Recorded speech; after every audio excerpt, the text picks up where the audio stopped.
ಚೆಲುವಿನ ಚಿತ್ತಾರ ಸಿನಿಮಾದಲ್ಲಿ ಕಾಮಿಡಿ ಪಾತ್ರವನ್ನು ಮಾಡಿ ಬುಲ್ಲಿ ಅಂತಾನೆ ಫೇಮಸ್ ಆಗಿದ್ದಂಥ ಆ ಹುಡುಗ ಏನಾದ ಗೊತ್ತಾ? ಆತನಿಗೆ ಬಂದಂಥ ಕಾಯಿಲೆ ಬಗ್ಗೆ ನೀವು ಇಲ್ಲಿವರೆಗೂ ಕೇಳೇ ಇರಲ್ಲ. ಯಾಕೆಂದರೆ ಅವನಿಗೆ ಅಂಥ ವಿಚಿತ್ರವಾದಂಥ ಭಯಂಕರವಾದಂಥ ಕಾಯಿಲೆ ಬರುತ್ತೆ. ಊಟ ತಿನ್ನೋದಕ್ಕೆ ಆಗ್ತಿರಲ್ಲ, ಎದ್ದು ಓಡಾಡೋದಕ್ಕೆ ಆಗ್ತಿರಲ್ಲ, ಮುಖ ಊದ್ಕೊಳ್ತಾ ಇತ್ತು. ಅಷ್ಟೇ ಯಾಕೆ, ಆತನ ಹೊಟ್ಟೆಯ ಒಳಗಡೆ ಕರುಳು ಕೊಳೆತು ಹೋಗಿತ್ತು. ಕೈಯಲ್ಲಿ ಹಣ ಇಲ್ಲ, ಬದುಕಬೇಕು ಅನ್ನೋ ಆಸೆ ಮಾತ್ರ ತುಂಬಾ ಇತ್ತು. ಈ ಥರ ಆ ಹುಡುಗನ ನರಕ ಯಾತನೆ ಹೇಗಿತ್ತು ಗೊತ್ತಾ? ನಾನು ಇಲ್ಲಿವರೆಗೂ ತುಂಬ ಜನಗಳ ಬಗ್ಗೆ ವಿಡಿಯೋ ಮಾಡಿದ್ದೀನಿ. ಆದರೆ ಈ ಹುಡುಗನ ಬಗ್ಗೆ ಕೇಳಿ ನಿಜಕ್ಕೂ ತುಂಬ ಬೇಜಾರಾಗೋಯಿತು. ಆ ಹುಡುಗನ ಬಗ್ಗೆ ವಿಡಿಯೋ ಮಾಡಬೇಕು ಅನ್ನಿಸ್ತು. ಆದ್ದರಿಂದ ಈ ವಿಡಿಯೋ ಮಾಡಿದ್ದೀನಿ. ನೋಡೋದು ಬಿಡೋದು ನಿಮಗೆ ಬಿಟ್ಟಿದ್ದು. ಇವ್ರುಗಳಿಗೆ ಗೊತ್ತಿಲ್ಲ ಏನಾಗಿದೆ ಅಂತ. ಇಷ್ಟಕ್ಕೆಲ್ಲ ನನ್ನ ಜೀವನ ಇಲ್ಲಿಗೆ ಮುಗಿದೋಯ್ತು, ನನ್ನ ಜೀವನ ಇಲ್ಲಿಗೆ ಕೊನೆ ಆಗೋಯ್ತು ಅಂತ ಫೀಲ್ ಮಾಡ್ಕೋತೀನಿ. ಇದನ್ನ ಓಪನ್ ಮಾಡಿ ಇಟ್ಟಿದ್ರು ಸರ್. ಅದನ್ನ ತೆಗಿಯೋದು, ತೊಳೆಯೋದು, ಒರೆಸೋದು, ಇಡೋದು. 64 ದಿನ ಒಂದೇ ಒಂದು ತುತ್ತು ಏನು ತಿಂದಿಲ್ಲ. ಚೆಲುವಿನ ಚಿತ್ತಾರ ಸಿನಿಮಾದಲ್ಲಿ ಈ ಹುಡುಗ ಮಾಡಿದಂಥ ಕಾಮಿಡಿ ತುಂಬಾ ಫೇಮಸ್ ಆಗಿತ್ತು. ಆದ್ದರಿಂದ ಈತನಿಗೆ ಎಲ್ಲರೂ ಬುಲ್ಲಿ, ಪಪ್ಪುಶಿ ಅಂತಾನೆ ಕರೀತಿದ್ರು. ಆದರೆ ಆ ಹುಡುಗನ ನಿಜವಾದ ಹೆಸರು ರಾಕೇಶ್. ಈತ ಬೇರೆ ಯಾರೂ ಅಲ್ಲ, ರಂಗಭೂಮಿ ಕಲಾವಿದೆ ಆದಂಥ ಆಶಾರಾಣಿಯವರ ಮಗ. ಹೀಗೆ ಬುಲ್ಲಿಯವರು ಚೆಲುವಿನ ಚಿತ್ತಾರ ಸಿನಿಮಾ ಆದಮೇಲೆ SSLCಯನ್ನು ಮುಗಿಸ್ಕೊಳ್ತಾರೆ. ಇವರಿಗೆ ಡ್ಯಾನ್ಸ್ ಮಾಡುವಂಥ ಹುಚ್ಚು ತುಂಬಾ ಇರುತ್ತೆ. ಆದ್ದರಿಂದ ಬುಲ್ಲಿಯವರು ಡ್ಯಾನ್ಸ್ ಕ್ಲಾಸನ್ನು ನಡೆಸ್ತಾ ಇರ್ತಾರೆ. ಅದರ ನಡುವೆ ಆಗಾಗ ಕೆಲವೊಂದು ಸಿನಿಮಾಗಳಲ್ಲಿ ಆ್ಯಕ್ಟ್ ಮಾಡ್ತಾ ಇರ್ತಾರೆ.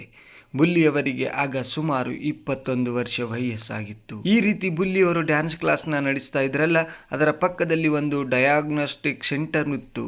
ಆಗ ತಮಾಷೆಗೆ ಅಂತ ಹೋಗಿ ಹುಡುಗರೆಲ್ಲ ಸೇರಿಕೊಂಡು ಅಲ್ಲಿ ಬ್ಲಡ್ ಟೆಸ್ಟನ್ನು ಮಾಡಿಸ್ತಾರೆ. ಆಗ ನಮಗೆ ಜಾಂಡೀಸ್ ಕಾಯಿಲೆ ಇದೆ ಅಂತ ಬುಲ್ಲಿಯವರಿಗೆ ಗೊತ್ತಾಗುತ್ತೆ. ಈ ಸಿನಿಮಾ ವಿಷಯವನ್ನು ಮನೆಗೆ ಹೋಗಿ ತನ್ನ ತಾಯಿಗೆ ಹೇಳ್ತಾರೆ. ಆಗ ಇಷ್ಟು ಚಿಕ್ಕ ವಯಸ್ಸಿಗೆ ನಿನಗೆ ಯಾಕೆ ಜಾಂಡೀಸ್ ಬರುತ್ತೆ, ಅದೆಲ್ಲ ಸುಳ್ಳು ಅಂತ ಮನೆಯವರು ಸುಮ್ಮನಾಗ್ತಾರೆ. ಅನಂತರ 4 ದಿನಗಳಾದಮೇಲೆ ಬುಲ್ಲಿಯವರು ಸ್ವಲ್ಪ ಸುಸ್ತಾಗಿರ್ತಾರೆ. ಅದನ್ನು ಅಬ್ಸರ್ವ್ ಮಾಡಿದಂಥ ಅವರ ತಾಯಿ ಅವರ ಫ್ಯಾಮಿಲಿ ಡಾಕ್ಟರ್ ಹತ್ರ ಬ್ಲಡ್ ಟೆಸ್ಟ್ನ ಮಾಡಿಸ್ತಾರೆ. ಆಗ ಏನು ಗೊತ್ತಾಗುತ್ತೆ ಅಂದರೆ ಬುಲ್ಲಿಯವರಿಗೆ ಜಾಂಡೀಸ್ ಕಾಯಿಲೆ ಅಂತೂ ಇಲ್ಲ, ಅದರ ಬದಲಾಗಿ ಅವರ ರಕ್ತದಲ್ಲಿ ಪ್ಲೇಟ್ಲೆಟ್ಸ್ಗಳ ಸಂಖ್ಯೆ ಕಡಿಮೆ ಆಗ್ತಿದೆ ಅಂತ ಗೊತ್ತಾಗುತ್ತೆ. ಆದ್ದರಿಂದ ಮತ್ತೊಂದು ಆಸ್ಪತ್ರೆಗೆ ಕರ್ಕೊಂಡೋಗ್ತಾರೆ. ಅಲ್ಲಿ 10 ದಿನಗಳವರೆಗೆ ಟ್ರೀಟ್ಮೆಂಟ್ ಕೊಡ್ತಾರೆ. ಆದರೆ ಏನು ಮಾಡಿದರೂ ಪ್ಲೇಟ್ಲೆಟ್ಗಳ ಸಂಖ್ಯೆ ಜಾಸ್ತಿ ಆಗ್ತಿಲ್ಲ. ಬರ್ತಾ ಬರ್ತಾ ಕಮ್ಮಿ ಆಗ್ತಾನೆ ಹೋಗ್ತಿದೆ.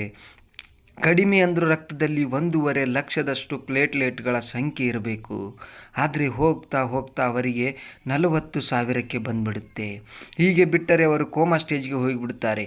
ಇವರಿಗೆ ಯಾಕೆ ಪ್ಲೇಟ್ಲೆಟ್ಗಳು ಕಮ್ಮಿ ಆಗ್ತಿದೆ ಅಂತ ಗೊತ್ತಾಗದೆ ಡಾಕ್ಟರ್ಸ್ಗಳು ತಲೆ ಕೆಡಿಸ್ಕೊಂಡು ಬೋನ್ ಮ್ಯಾರೋ ಟೆಸ್ಟ್ನ ಮಾಡೋಣ ಅಂತ ಡಿಸೈಡ್ ಮಾಡಿ ಆ ಟೆಸ್ಟನ್ನು ಮಾಡಿದ ಮೇಲೆ ಗೊತ್ತಾಗುತ್ತೆ ಬುಲ್ಲಿಯವರಿಗೆ ಇರೋದು ಒಂದು ಭಯಾನಕವಾದಂಥ ಕಾಯಿಲೆ ಅಂತ. ಆ ಕಾಯಿಲೆ ಹೆಸರು ಈವನ್ ಸಿಂಡ್ರೋಮ್. ಇದೊಂದು ಅಪರೂಪದ ಕಾಯಿಲೆ. ತುಂಬ ಅಂದರೆ ತುಂಬ ಕಡಿಮೆ ಜನರಿಗೆ ಮಾತ್ರ ಈ ಕಾಯಿಲೆ ಬರುತ್ತೆ. ಇಂಥ ಒಂದು ಕಾಯಿಲೆ ಬುಲ್ಲಿಯವರಿಗೆ ಬಂದಿದೆ ಅಂತ ಗೊತ್ತಾದ ಮೇಲೆ ಡಾಕ್ಟರ್ಸ್ಗಳು ಕೆಲವೊಂದಿಷ್ಟು ಟ್ಯಾಬ್ಲೆಟ್ಸ್ಗಳನ್ನು ಕೊಟ್ಟು ಡೈಲಿ ಇದನ್ನು ತಗೋಬೇಕಂತ ಹೇಳ್ತಿರ್ತಾರೆ. ಆದರೆ ಆ ಟ್ಯಾಬ್ಲೆಟ್ಸ್ಗಳನ್ನು ಪ್ರತಿದಿನ ತಗೊಳ್ತಿದ್ದರಿಂದ ಏನಾಗ್ಬಿಡುತ್ತೋ ಅಂದರೆ ಬುಲ್ಲಿಯವರ ಮುಖ ಊದ್ಕೊಳ್ಳೋದಕ್ಕೆ ಶುರುವಾಗುತ್ತೆ.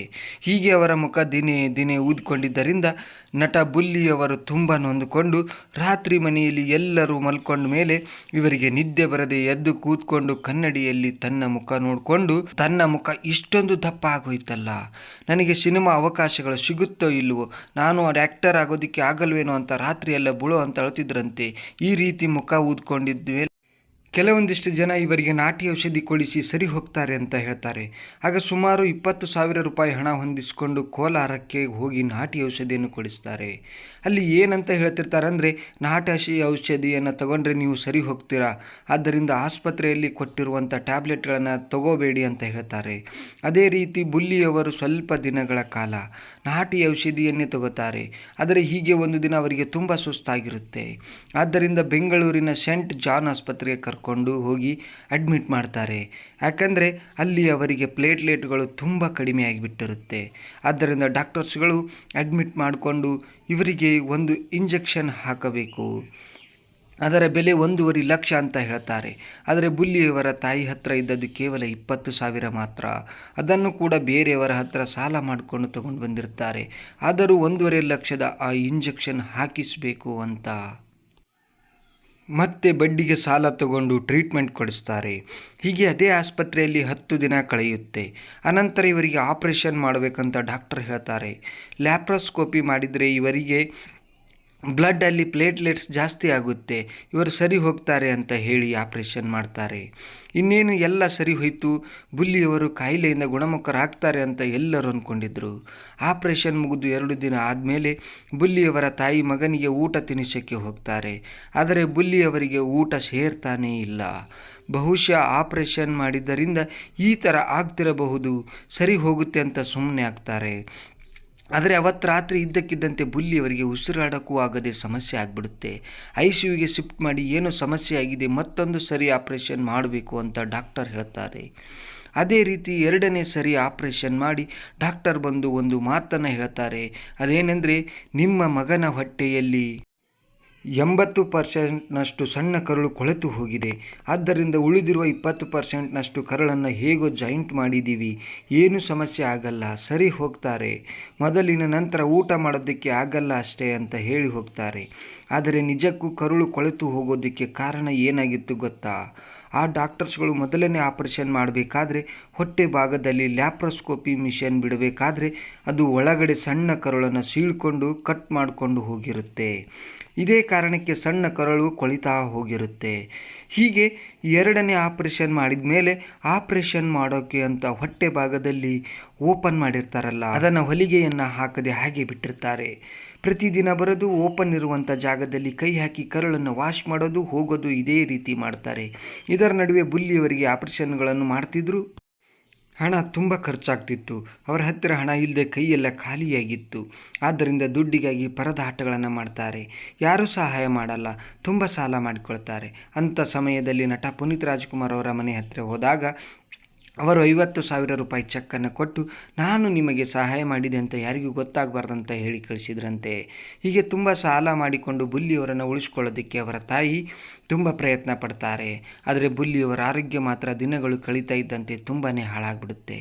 ಬುಲ್ಲಿಯವರು ಅಮ್ಮ ನಾನು ನೀರು ಕುಡಿಬೇಕು ಅಂತ ಹೇಳಿದರೂ ನೀರನ್ನು ಕುಡಿಯೋದಕ್ಕೆ ಕೂಡ ಆಗಿರಲಿಲ್ಲ. ಯಾಕೆಂದರೆ ಆಪರೇಷನ್ಗಳನ್ನ ಹಿಂದಿಂದೆ ಮಾಡ್ತಿದ್ದರಿಂದ ನೀರನ್ನು ಕೊಟ್ಟರೆ ಎಲ್ಲಿ ಸಮಸ್ಯೆ ಆಗಿಬಿಡುತ್ತೋ ಅಂತ ಕುಡಿಯೋದಕ್ಕೆ ನೀರನ್ನು ಕೊಡ್ತಿರಲಿಲ್ಲ. ಊಟ ತಿನ್ನೋದಕ್ಕೆ ಆಗದೆ ಇದ್ದಿದ್ದರಿಂದ ಊಟದ ಬದಲಿಗೆ ಪ್ರತಿದಿನ ಒಂದು ಮಾತ್ರೆಯನ್ನು ನುಂಗ್ಕೊಂಡು ಬದುಕ್ತಿದ್ರು. ಹೀಗೆ ಸುಮಾರು 75 ದಿನಗಳವರೆಗೆ ಆಸ್ಪತ್ರೆಯಲ್ಲಿ ಇದ್ದು 7 ಆಪರೇಷನ್ಗಳನ್ನು ಮಾಡಿಸಿಕೊಂಡು ನರಕ ಯಾತನೆಯನ್ನು ಅನುಭವಿಸಿ ಕೊನೆಗೆ ಬುಲ್ಲಿಯವರು ಸಾವನ್ನಪ್ಪಿದ್ರು. ಆಸ್ಪತ್ರೆಗೆ ತಗೊಂಡು ಹೋಗಿದ್ದು 25,000, ಆದರೆ ಖರ್ಚಾಗಿದ್ದು 20 ಲಕ್ಷ. ಎಷ್ಟೇ ಪ್ರಯತ್ನಗಳನ್ನು ಮಾಡಿದರೂ ಬುಲ್ಲಿಯವರನ್ನು ಉಳಿಸ್ಕೊಳ್ಳೋದಕ್ಕೆ ಆಗಲೇ ಇಲ್ಲ. ಬುಲ್ಲಿಯವರು ನಾನೊಬ್ಬ ದೊಡ್ಡ ಸಿನಿಮಾ ನಟ ಆಗಬೇಕು, ಅದೆಷ್ಟೋ ಮಕ್ಕಳಿಗೆ ಸಹಾಯ ಮಾಡಬೇಕು, ಅನಾಥರಿಗೆ ಆಸರೆ ಆಗಬೇಕು ಅನ್ನೋ ದೊಡ್ಡ ಕನಸನ್ನು ಇಟ್ಕೊಂಡಿದ್ದರು. ಆದರೆ ಅತಿ ಚಿಕ್ಕ ವಯಸ್ಸಲ್ಲೇ ಎಲ್ಲರನ್ನ ಬಿಟ್ಟು ಹೋದರು. ನೋಡಿದ್ರಲ್ಲ ಸ್ನೇಹಿತರೆ, ವಿಧಿ ಇವರ ಜೀವನದಲ್ಲಿ ಎಷ್ಟು ಕೆಟ್ಟದಾಗಿ ಆಟ ಆಡಿದೆ ಅಂತ. ಇಂತಹ ಕತೆ ನಿಮಗೆ ಇಷ್ಟ ಆಗಿದ್ದರೆ ದಯವಿಟ್ಟು ನನ್ನ ವಿಡಿಯೋಗೆ ಒಂದು ಲೈಕ್ ಮಾಡಿ, ಹಾಗೆ ಇತರರಿಗೂ ವಿಡಿಯೋನ ಶೇರ್ ಮಾಡಿ. ಮತ್ತೆ ಮುಂದಿನ ವಿಡಿಯೋದಲ್ಲಿ ಸಿಗೋಣ. ಧನ್ಯವಾದಗಳು.